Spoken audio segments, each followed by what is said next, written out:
I was a marine engineer. Every night, my 4-year-old begged me not to leave her with my brother-in-law. I thought it was just anxiety, until I checked the security cam. What I saw made me rush home. She told me everything. He's now in prison for 20 years. I've made plenty of bad decisions in my life, but there's one that haunts me every day. Agreeing to those offshore engineering contracts and leaving my daughter, Lily, with Carl. I still remember the last time I saw her, sobbing, her tiny hands clutching my shirt, begging me not to go. It broke me then, but I told myself I was doing the right thing. She was only 4. She wouldn't understand that Daddy was going to work to make sure we could live comfortably, that the money would provide for her future.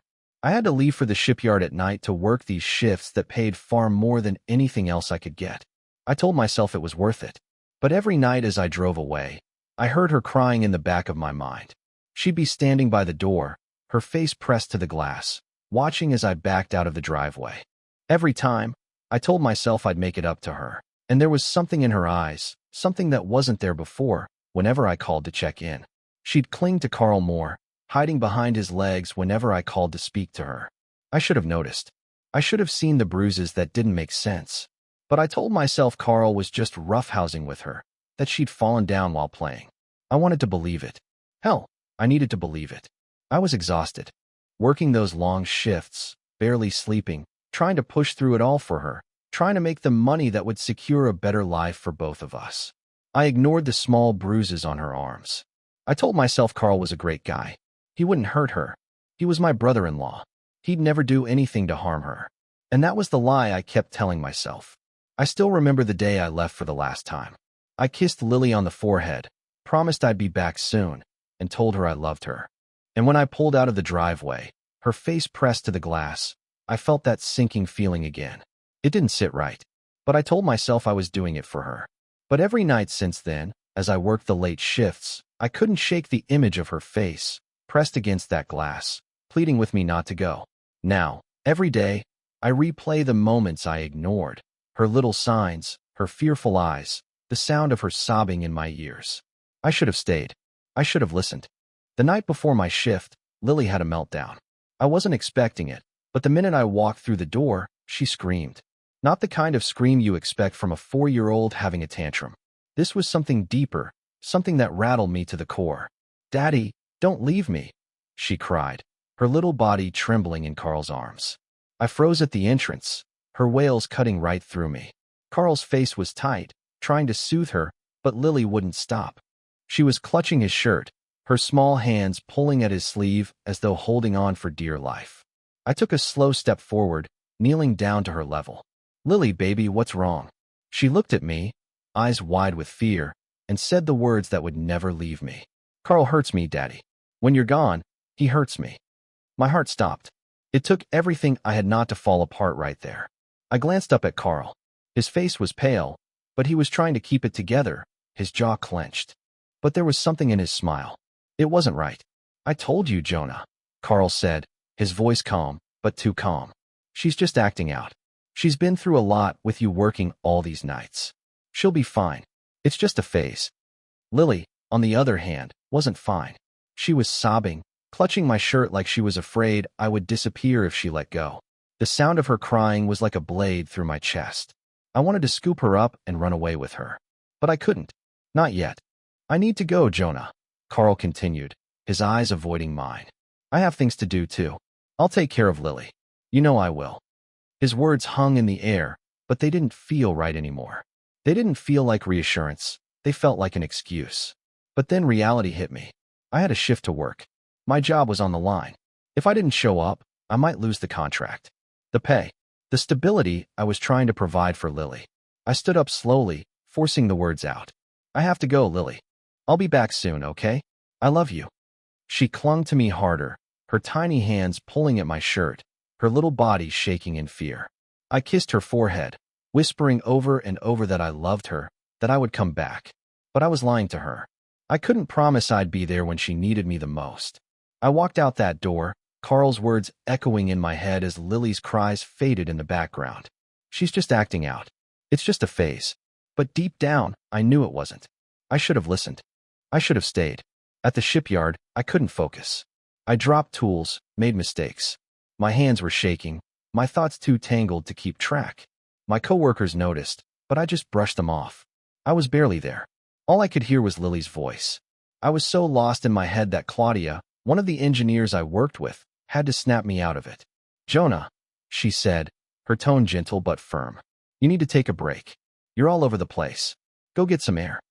I nodded absently, walking out of the workshop and into the staff lounge. I didn't need air. I needed to be home, holding my daughter. But I wasn't, and I wouldn't be until morning. I had to make it through this night shift. I slumped into a chair, running my hands over my face. Then my phone buzzed, breaking the silence. It was Claudia again, but this time, she wasn't just checking in. "Hey, Jonah, have you checked the security app recently?" she asked, sounding casual. But something about her voice made me pause. My stomach twisted. I opened the app on my phone, still too groggy to think straight. I hadn't even been paying attention to it the past few days.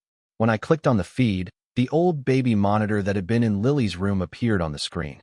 I had installed it just in case, but I never really checked it. I didn't need to, or so I thought. The camera showed Carl in Lily's room, standing by her bed, his back to the screen. He was tucking her in, but something was off. The way he lingered. The way Lily's face changed when she saw him. Her expression went from sadness to sheer terror in the blink of an eye. Then, the app froze. The screen turned black for a moment, and I tried to reload it, but it wouldn't connect. Panic rose in my chest. I frantically typed in the password, but it came back as incorrect. My heart started pounding. My fingers were shaking. I called the neighbor. She answered quickly. "Jonah, I'm here. Everything looks fine. Carl's downstairs, says you're just being paranoid." But it wasn't fine. I knew it wasn't. I should have gone home. I should have never left Lily with him. But I didn't. I stayed at the shipyard, watching my daughter's nightmare unfold in real time, and I couldn't do a thing about it. I couldn't stop thinking about it. The way Lily's face twisted in terror, the way Carl lingered by her bed for too long, the way the feed crashed before I could see what was really happening. Every second since then, I felt like I was suffocating. I needed answers, but I didn't know where to turn. I barely slept that night. I tried to focus on my work the next morning, but it was impossible. I couldn't shake the image of that monitor, of Lily's face, of her words. "Carl hurts me when you're gone." Every time I closed my eyes, I saw her, standing there, crying for me to stay. I kept checking my phone, hoping the security app would work again. I rushed back to the house, my heart pounding in my chest, each mile feeling longer than the last. As I pulled into the driveway, my stomach twisted. The house was too quiet. Everything felt wrong. I pushed open the door slowly, hoping I'd walk into the comfort of familiarity. Carl was sitting in the living room, scrolling through his phone. Lily wasn't in sight. "Jonah, you're early," Carl said, not even looking up. He seemed too calm, too comfortable, like nothing had changed. "Where's Lily?" I asked, my voice tight, a little too sharp. I tried to keep it together, but I couldn't stop myself. I needed to know. "She's upstairs," Carl answered without hesitation. "She's been a bit of a mess, but you know how kids are. They'll be fine." I didn't care about his excuses anymore. I pushed past him, climbing the stairs two at a time. When I got to Lily's room, I stopped at the door. She was sitting on her bed, hugging her knees to her chest. Her eyes were wide, but she wasn't crying. I wanted to run to her, hold her, but there was something in the air, something heavy, like I was intruding on a secret I wasn't meant to know. "Lily," I said softly, my voice breaking. She looked up at me, her face pale, her lips trembling. "Daddy," she whispered, her small voice barely audible. "I don't want him to hurt me." The words hit me like a freight train. I felt the blood drain from my face as my mind raced. I stepped into the room, kneeling in front of her, trying to stay calm, trying not to let my panic show. "Who, honey? Who's hurting you?" "Carl," she said, her eyes full of fear. He touches me when you're not here. I don't like it." The room spun, and for a moment, I felt like I was going to collapse. I reached out to her, pulling her into my arms, holding her tightly, feeling the weight of everything crashing down on me. "I'm so sorry," I whispered over and over, kissing the top of her head. "I'm so sorry I wasn't here." She clung to me, sobbing quietly, and I could feel her small body shaking with fear. I couldn't let her go. I couldn't leave her. Not again. I wanted to confront Carl right then and there, but something stopped me. The realization that everything I thought I knew about my brother-in-law, the trust one had in him, was nothing but a lie. I had been blind. I had been a fool. I reached for my phone, hands trembling. I didn't care anymore if Carl heard me. I had to do something. I needed proof. I opened the security app again, praying that it would work. This time, the feed connected. The camera in Lily's room flickered to life. I watched in horror as Carl walked into the room, just like the night before. This time, the camera didn't cut out. I could see everything. Carl was leaning over Lily's bed, his hands on her arms. He was speaking softly to her, too softly. She was pulling away from him, her body tense, her face full of fear. And then, just as I saw him inch closer, his hand moving toward her face, I couldn't take it anymore. I snapped the phone shut, my breath catching in my throat. It was worse than I thought. Far worse. I had to act now. I turned back to Lily, my heart racing. "Stay here, baby," I said, my voice firm, trying to keep the panic out of it. "I'll be right back. Stay locked in your room. Don't open the door for anyone but me." She nodded, her small face full of trust, but I could see the fear still there, the fear that had been growing in her for so long. I ran downstairs, my mind spinning. I had to get Carl out of the house. I couldn't let him anywhere near her again. As I reached the front door, I stopped. Carl was sitting in the living room, still on his phone. I grabbed my keys from the counter, my hand shaking as I fumbled to unlock the door. Carl looked up at me, a questioning look on his face. "Jonah? What's going on?" "Get out," I said, my voice shaking with anger. "You're not welcome here anymore. Leave." Carl stood up, confusion flickering across his face. "What are you talking about?" "Leave, Carl," I repeated, my voice low but firm. "You're done here." I grabbed his arm, pushing him toward the door. He stumbled back, his eyes wide. "What the hell, Jonah?" I said leave. He glared at me, but there was something different in his eyes now, a flicker of fear. But it didn't matter anymore. I wasn't afraid of him. I shoved him out the door, slamming it shut behind him. I locked it and slid to the floor, the weight of everything pressing down on me. My head was spinning, but there was one thought that cut through it all. I had to protect her. I had to protect Lily from the monster I had trusted. I stood there for a moment, the weight of the situation crashing down on me. The adrenaline was still pumping through my veins, but all I could think about was Lily. How terrified she must be, how much she needed me right now. I couldn't waste another second. I rushed upstairs, my feet pounding against the stairs, my mind a blur of thoughts. When I opened Lily's door, she was sitting on the edge of the bed, her eyes wide, like she'd been waiting for me to come back, praying I wouldn't leave again. "Daddy?" she whispered, her voice trembling. I hurried over to her, kneeling down in front of her. "It's okay, baby," I said, trying to steady my breath, to reassure her even though I felt like I was drowning. "We're leaving. Right now." She didn't say anything, but she looked at me, her small hands reaching for me. I scooped her up, holding her tight, and I could feel her heartbeat thumping against my chest. My arms wrapped around her protectively, like if I held her tight enough, I could somehow shield her from everything that had happened. "We're going to go stay somewhere safe, okay? You and me, just the two of us. No more bad people." I could hear the tremble in my voice, but I couldn't hide it. This was real. This was happening. I had to keep her safe, no matter the cost. I rushed down the stairs, her little head resting against my shoulder. But when I reached the front door, I froze. The thought of Carl coming back, of him finding us, gripped me. I couldn't stay here. I couldn't wait. I couldn't let him come back for her. I quickly grabbed my phone, dialing Claudia's number. She picked up on the first ring. "Jonah? What's going on?" "Claudia, I need a favor," I said, my voice rough. "I need you to meet me. I can't stay here anymore. I can't keep her here." She was silent for a beat. "Jonah, what happened? Is Lily okay?" "Carl. It's Carl. I have to get her out of here. Now." Claudia hesitated, then I heard her steady voice. "I'll be there. Just hang on. I'll meet you at the apartment. Do you need me to bring anything?" "No, just be there. Please." I hung up before she could respond.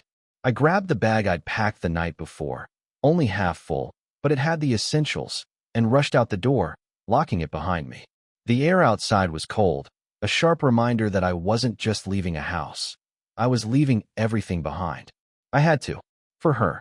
Lily didn't say a word as I buckled her into the car. She looked up at me with wide, confused eyes, but I couldn't bring myself to explain it all to her yet. She was already so scared, so lost. The last thing I wanted to do was put the weight of this all on her little shoulders. I turned the ignition on, the engine humming to life as I sped down the street. I didn't know where I was going, only that I couldn't go back to that house. Not after what I'd seen, what I'd heard. A few miles into the drive, I got a text from Claudia. "I'm at the apartment. Let me know when you're close." I didn't respond. I couldn't. All I could focus on was getting there, getting somewhere safe. And the thought of Carl showing up, knocking on doors, hunting us down, still lingered in the back of my mind. I wasn't sure what I was running from anymore. Him. The guilt, the fear that I had already failed Lily by not acting sooner. But there was no time for any of that. I didn't know what to expect when we got to Claudia's, but I knew I couldn't do this alone. I needed help. When I pulled up to the apartment complex, I saw Claudia standing outside, her arms crossed, waiting. She gave me a small nod, her eyes softening when she saw Lily in my arms. "Jonah, you did the right thing. But you need to breathe."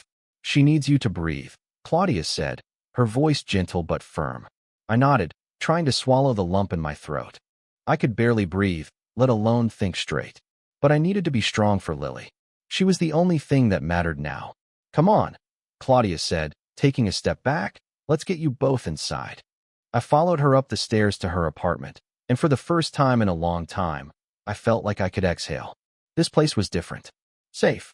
There was no Carl, no guilt, no fear hanging over my shoulder. Claudia guided me to the couch, and I sat down, holding Lily in my lap. She clung to me, her small body still trembling, her eyes darting around the room as though she was expecting something to jump out at her. I kissed the top of her head, holding her tighter. "It's okay, baby. You're safe here." Claudia sat down across from us, her eyes kind but concerned. "Jonah, what's going to happen now?" I looked at her, trying to focus, trying to gather my thoughts. "I don't know, but I'm not going back. Not until I'm sure she's safe. I should have never left her with him in the first place." Claudia nodded, her gaze steady. "I know, but you're here now, and you're going to take care of her. Whatever happens next, we'll figure it out." I nodded slowly, trying to believe it.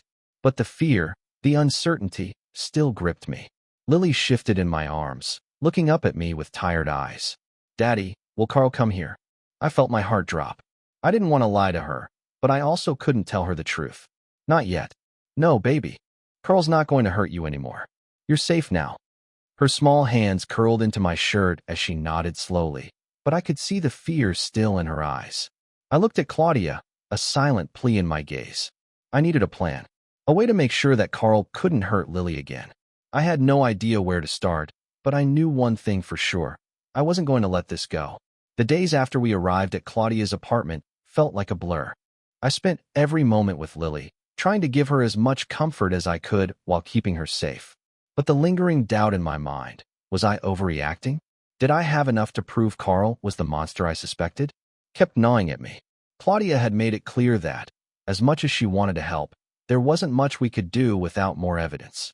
"Jonah, you need something solid to take to the police," she told me, her voice calm but firm. "A report from you, just a statement about what happened, won't be enough." And so we waited. We stayed in Claudia's apartment for a week. The isolation was suffocating, but it was the only place I felt like Lily was safe. I kept calling the police, asking them about the next steps, but every conversation ended the same way. "Without evidence, we can't do anything." My hands were tied. I couldn't go to Carl's house and confront him. I couldn't make him admit to something that, in his eyes, wasn't real. I needed more. That was when I started to really look at the footage. I had saved it. The grainy video of Carl putting Lily to bed, his actions too unsettling to ignore. I watched it again and again, trying to see something, anything, that would make me believe it was all just a misunderstanding. But no matter how many times I played it, I couldn't shake the feeling that I was watching a man who knew exactly what he was doing. I couldn't keep living like this, doubting myself, doubting everything I'd seen. I knew I needed to take the next step, but how? One afternoon, I called the police again, this time hoping for a miracle. I had to get this right. I had to protect my daughter. "I'm sorry, Jonah. There's just no proof," the officer said, his tone clipped. "If you don't have something more concrete, witnesses, physical evidence, anything, we can't make an arrest." I slammed the phone down, feeling like I was losing my grip. It wasn't enough that I had seen the terror in Lily's eyes. It wasn't enough that I knew, deep down, that Carl had hurt her. The world needed more than a father's word, more than a broken man trying to protect his daughter. I had to find a way. That was when it hit me. The nanny cam.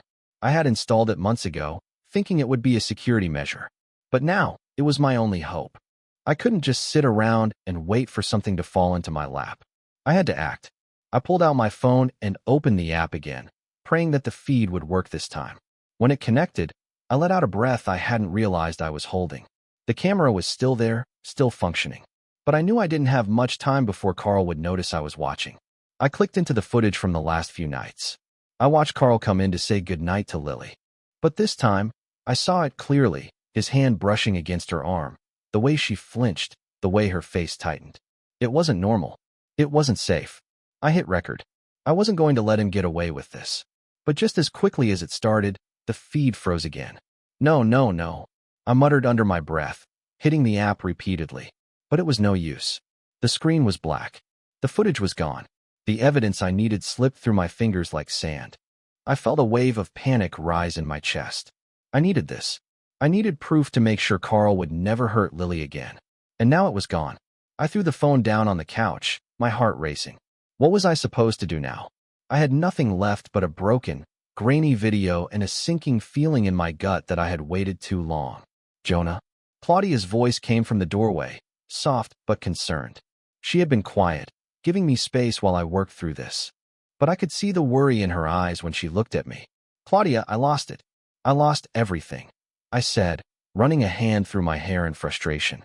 It was right there, the proof I needed. But now it's gone. She walked over and sat beside me, her hand resting gently on my shoulder. Jonah, you still have Lily. You have her. And you have her story. I shook my head. It's not enough, Claudia. Not for the police, not for anyone. I need more. You've got to trust me. You've got to trust her, she said, her voice steady. The fact that Lily is telling you what happened, that's more than enough. You don't need a cam or footage. You need to go to the authorities, tell them what you've seen, and make them take it seriously. I wanted to believe her. I wanted to believe that Lily's words, her pain, her terror, could be enough. But it didn't feel like it would be. That's when the doorbell rang. I didn't expect anyone. I didn't think I could handle more news, more stress. But when I opened the door, I saw the last person I expected standing on the other side, Carl. I stared at the door for a moment.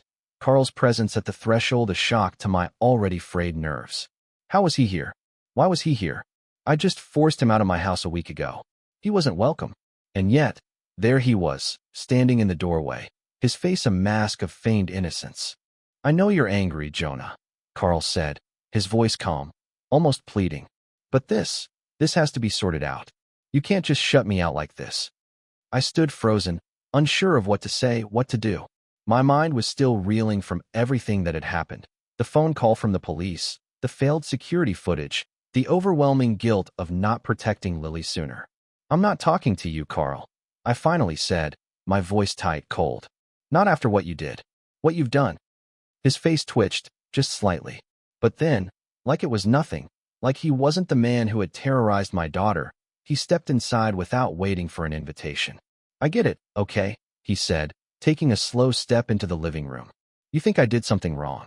I'm not stupid. I get why you're angry. But what Lily's saying, it's not true, Jonah. She's confused. She's acting out. And I get that. Kids do that. I wanted to slam the door in his face.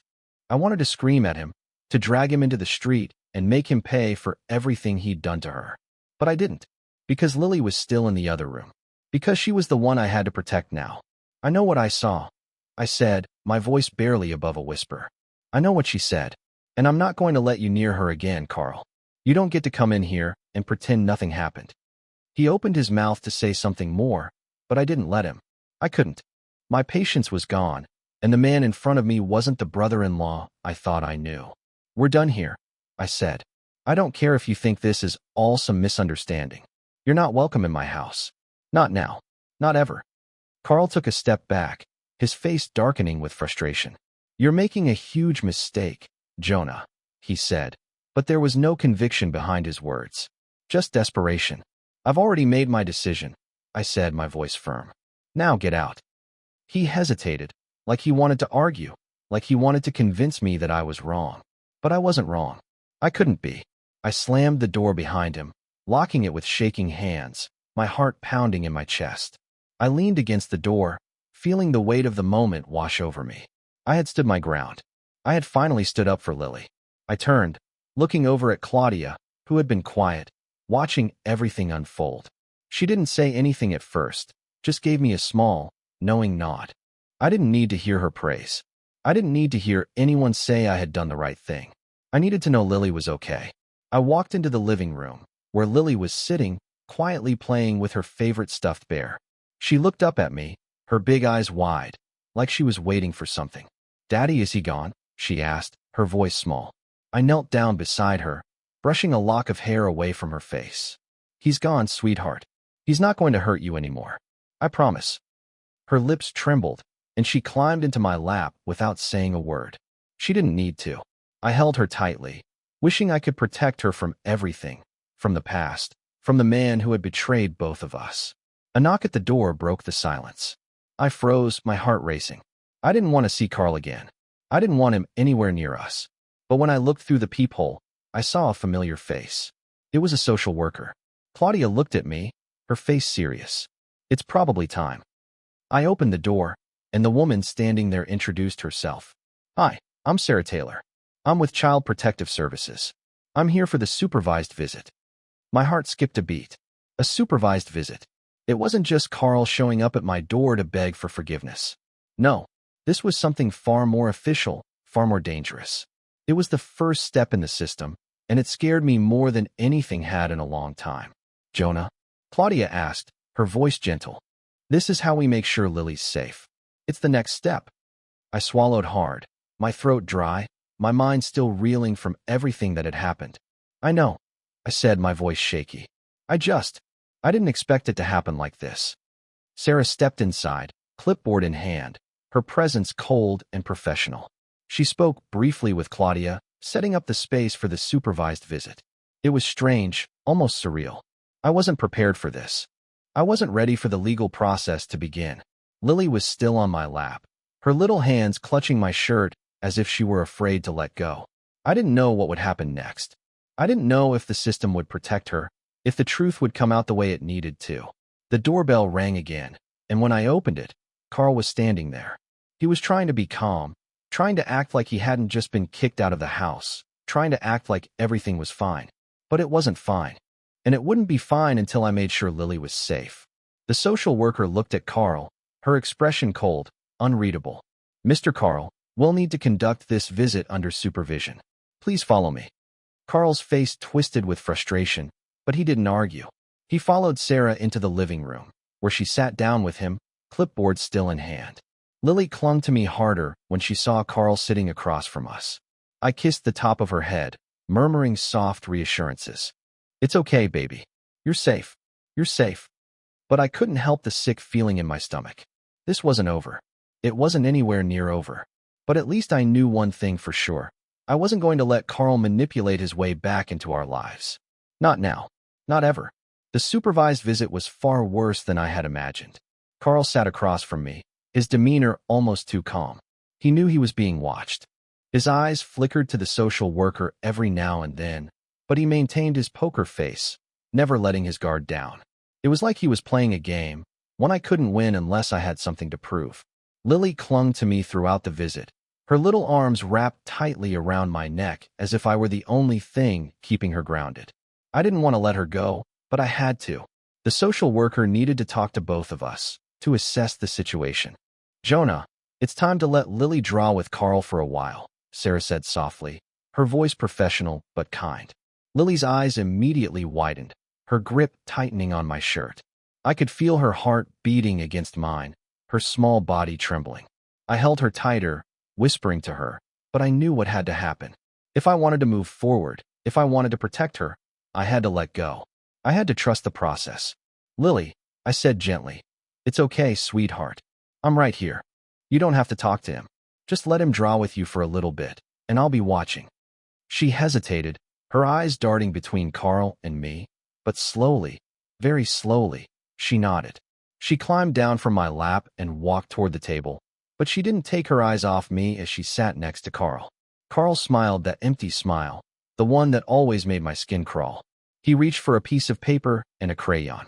"Why don't you draw a picture for me, Lily? We can draw something fun. Maybe a castle?" Lily didn't respond right away. She stared at the crayon in her hand, her small fingers curling around it, but not yet lifting it to the paper. She was trying to decide what to draw, trying to find some way to get through this moment without having to face the man she was so scared of. I watched, my heart aching. I wanted to pull her back to me, but I stayed still, trusting the process. I had to let her handle this in her own way. For a few minutes, there was silence, just the sound of crayons scraping against paper. Then, out of nowhere, Lily looked up at Carl, her eyes wide with fear, and she whispered something that sent a chill down my spine. "No more dragons," she said, her voice soft but filled with so much terror that it took my breath away. "No more potions." Carl froze for a second, his hand still holding the crayon. His eyes darted to Sarah, but she wasn't looking at him. She was watching Lily closely, her pen poised above the paper, ready to write something down. I could see the wheels turning in Sarah's head, could feel the tension building in the room. "What are you talking about, sweetheart?" Carl asked, his voice too sweet, too controlled. He was trying to play it off, trying to hide the nervousness that was creeping into his tone. But I saw it. I saw the small shift in his eyes. Lily didn't answer at first. She just stared at her paper, her little fingers tracing over the edge of the page, her body stiff with fear. Then she spoke again, her voice a little quieter this time. "Daddy," she said, her eyes flicking to me. "No more dragons. No more potions." I could hear the pain in her voice, the weight of something too terrible for a child to understand. But it wasn't just fear that had a hold of her. It was the memory of something she had lived through, something that Carl had done to her. My heart shattered as I realized what she was trying to say. The dragons, the potions, it was all part of the twisted game Carl had been playing with her. He'd made up some sick story, probably to confuse her, to make her believe that what he was doing to her wasn't real. It was all just part of a fantasy, a castle game that was meant to hide the horror she was experiencing. But Lily wasn't fooled. She wasn't playing along anymore. She had seen through it. The social worker's pen was moving fast now, her eyes darting between Lily and Carl. She was writing down everything, every word, every shift in the room. But Carl wasn't even trying to hide his discomfort anymore. His hands were shaking slightly, his smile now gone, replaced by a cold, tight-lipped expression. He looked over at me, his gaze narrowing. But before he could speak, Lily said something that made my blood run cold. "I'm the princess," she whispered, "and Carl is the dragon. He gives me the pink potion." The silence in the room was suffocating. Carl's eyes went wide for a split second, and I saw a flicker of something. Panic? Guilt? It didn't matter. It was there, and it wasn't going away. The social worker didn't say anything for a long moment. She just stared at Lily, then at Carl, then back at Lily. Finally, she spoke, her voice quiet but firm. "We need to get her to a doctor. We need to test for poisoning." My head was spinning. Poisoning. Antifreeze. That was the only thing that made sense now. The pink potion, it wasn't a potion at all. It was something that Carl had been using to control her, to keep her in line, to make her afraid of speaking out. I had to get her tested. I had to make sure she was okay. Carl's face twisted into something cold and hateful. "You don't have any proof," he said, his voice low. This is just nonsense." But the social worker didn't flinch. "Lily's words are more than enough. We'll take it from here." She turned to me, her gaze softening. "Jonah, you're doing the right thing. We'll get her the help she needs." And for the first time in days, I felt a glimmer of hope. Maybe, just maybe, this nightmare was finally going to end. The moment I left the social worker's office with Lily, I felt like I was in a daze. Everything seemed so surreal. The hospital tests, the waiting, the dread that clawed at me with every passing minute. But then the call came in, the one that shattered everything I thought I knew about Carl. It was the police. "We've located Carl," the officer said. His voice was calm, but I could hear the weight behind it. "He tried to leave town, Jonah. He's been arrested." I almost couldn't believe it. Carl running? Leaving? He had always acted so sure of himself, so untouchable. The idea of him actually running, of him actually being afraid, was almost a joke. But it wasn't. "He's in custody. We've also found something you need to know about," the officer continued. There's a laptop at his house. We've already started going through it. I felt a cold rush of terror. My heart raced. What's on it? I managed to croak out. It's disturbing, Jonah. There are videos. It's clear he's been abusing Lily. But there's more. He's been documenting everything. My hands shook as I gripped the phone tighter. I could feel my pulse in my ears, but all I could manage was a whisper. Documenting. Jonah, the officer's voice softened. Carl's been manipulating her, coaching her. In those videos, he's trying to get her to act out for the camera. It's clear now that he's been planning this. He wanted to take full custody. He thought if he could make you look unstable, he could get her away from you. I felt the ground beneath me tilt, the weight of his words sinking in. Carl had been planning this for months, maybe even years. He wasn't just the man who had betrayed me. He was a predator, a man who had calculated every step, every word, every manipulation, all to take my daughter away. Jonah, the officer continued, his voice breaking through my shock. We've got enough now. He's done. We've got him. I hung up the phone without another word, my head spinning. I could barely breathe. Lily was safe. But the thought of Carl, of what he'd done, of how long it had been going on, left me feeling hollow.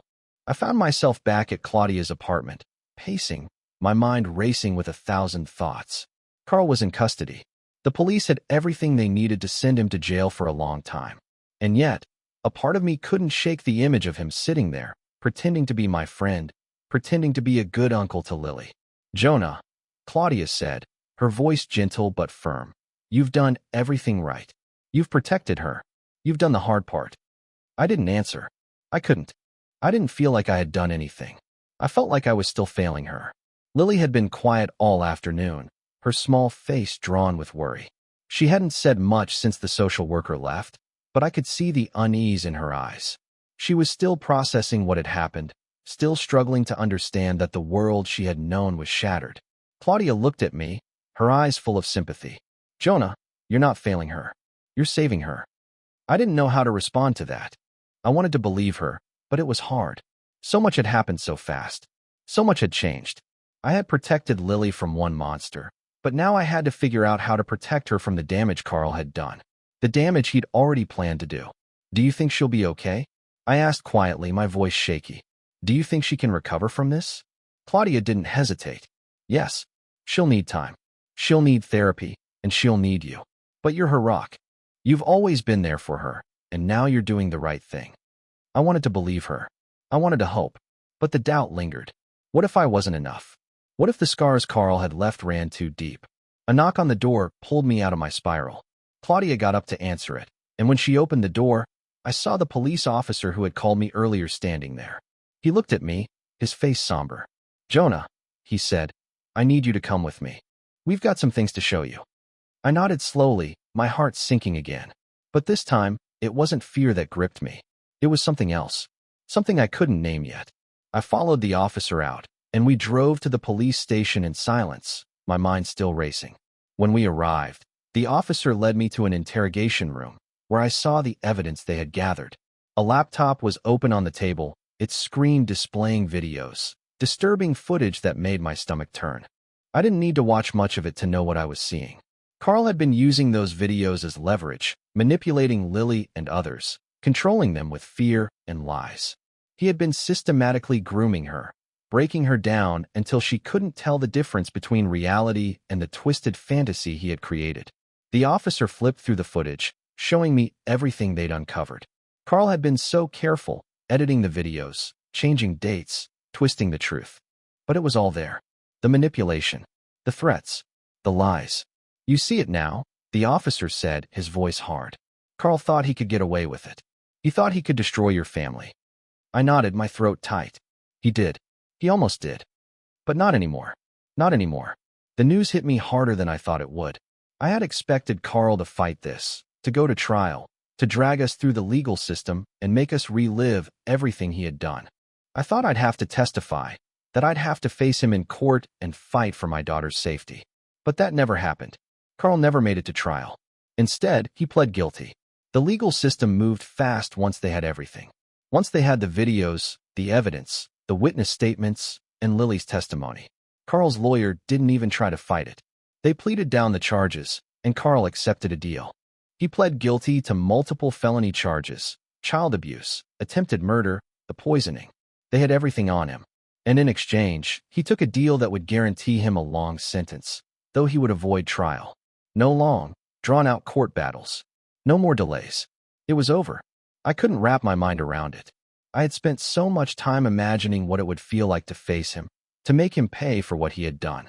But now, with the guilty plea in place, everything felt anticlimactic. The sentencing came just a few weeks later. Carl was denied bail, and when he stood in court, handcuffed, his face ashen and cold, it was like he wasn't even there. He didn't show any remorse. There were no tears, no apologies. Just a man who had thought he could get away with everything, only to be caught in the cold grip of justice. When the judge pronounced the sentence, 25 years to life for what he'd done, I was relieved. I should have been. I should have felt some sense of victory, but all I felt was exhaustion. Relief, yes, but also a deep, gnawing emptiness. Lily was still asleep when I came home that night, and for the first time in a long time, I felt like I could take a breath. But it was different. I was different. I hadn't expected this to be easy. I hadn't expected the weight of what had happened to simply disappear with Carl's arrest. But I didn't know how much I would carry with me, how much I would still see in Lily's eyes, the way she sometimes froze, the way she would cling to me when we went outside, as though expecting someone to grab her from behind. That night, after the sentencing, I sat by her bed as she slept. I hadn't told her about the trial. She didn't need to know the details, but she knew something had changed. She could feel it. I brushed a strand of hair from her face, watching her sleep. She looked so peaceful, so unaware of how much had been taken from her. But that peace was fragile. It was the kind of peace that came after a storm, when the world was still and everything seemed calm, but the fear of what had happened still lingered beneath the surface. The phone rang, breaking the silence. It was the attorney I'd been working with. I let it ring twice before picking up. "Jonah, I wanted to let you know that Carl's assets are being seized. The authorities will make sure that any money he has will go toward compensating the victims. You'll be hearing from a fund soon, but it won't be much." I wasn't surprised. Carl had always been good at hiding his money, squirreling it away, using it as a shield. But it didn't matter. No amount of money would change what had happened. It wouldn't fix Lily's fear. It wouldn't undo the damage. "Thank you," I said, my voice flat. "I'll take whatever steps I need to make sure she's okay." "Of course. And if you need anything else, don't hesitate to reach out." I hung up the phone and sat in silence, the weight of everything pressing down on me. The relief of Carl being gone was real, but it didn't change the fact that Lily's world had been shattered.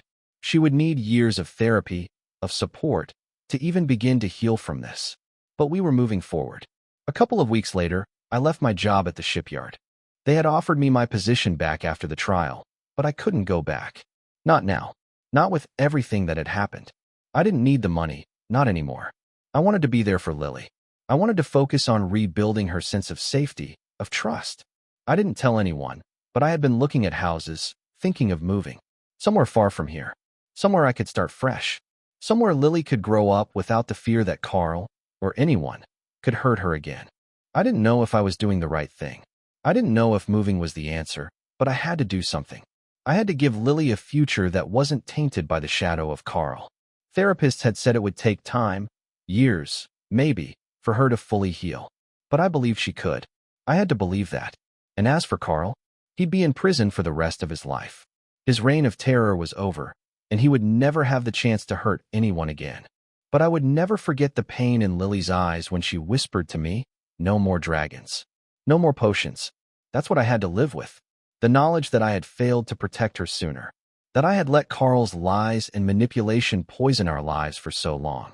But at least now, I was doing everything I could to make sure she was safe. That she would never have to live in fear again. It had been a few months since Carl's conviction, and things were beginning to feel almost normal. It was a strange word to use after everything that had happened, but it was the only one that seemed to fit. The quiet mornings with Lily, the slow, steady progress she was making. The moments when I would see her smile again, even if it was just for a fleeting second. But there was still so much work to be done. Therapy sessions, doctor's appointments, checking in with Lily every day, making sure she knew she was safe, that she wasn't alone. It wasn't easy. Healing never is. But it was happening. One evening, As I tucked Lily into bed, I could feel the tension in the air. The weight of what had happened was always there, lurking beneath the surface, but tonight, something felt different. Something had shifted. She seemed lighter, happier even. She snuggled into her covers, her favorite stuffed bear resting next to her. She was looking at me, her eyes bright, a faint smile tugging at the corners of her lips. "Daddy," she said softly, her voice a little uncertain. "I want to tell you a story." I smiled, sitting down on the edge of her bed, brushing a lock of hair from her face. "What kind of story, sweetheart?"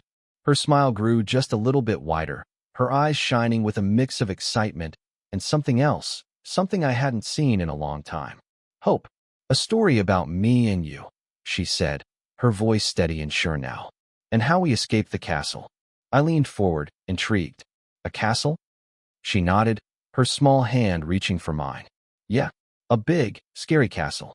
And there was a dragon who gave me a potion, but it wasn't real. And you were the brave knight who helped me escape." I felt my chest tighten. I wasn't sure if I was more surprised that she could say it so matter-of-factly or that she was so open about it. But there was no fear in her voice, no trembling. It was just a story. A brave little girl and her daddy escaping a scary place. "And what happened to the dragon?" I asked, holding my breath. Her face grew serious for a moment, and then she shrugged. "He went away. The dragon didn't want to hurt us anymore." I couldn't help but chuckle softly, squeezing her hand. "That's right. He went away. And we're safe now." She nodded, her eyes sparkling. "We're safe now, Daddy. No more dragons." I leaned down to kiss her forehead, brushing a stray tear away that I hadn't realized had fallen. "You're safe, baby. I'll always keep you safe." We stayed there for a while in the silence of the night, the sounds of the house around us the only thing breaking the stillness. I stayed with her until I was sure she had drifted off to sleep, her breathing steady and even. As I stood up to leave, something inside me shifted too. It was like a weight had been lifted from my chest. She was finally starting to reclaim her voice, to take back the power that had been taken from her. The journey wasn't over. I knew that. It never would be. But for the first time in months, I felt a glimmer of hope, a feeling that, maybe, just maybe, things could be okay again. As I walked out of her room, I looked back one last time, my heart swelling with love for the little girl who had been through so much and still managed to find the courage to dream. I pulled the door closed softly and stood in the hallway for a moment. The house was quiet, the kind of quiet that only comes when you know that the danger has passed. I could breathe again. Lily was safe, and we could move forward, together. Safe now. I whispered to myself, a promise I'd made to her long ago, and one that I would keep forever.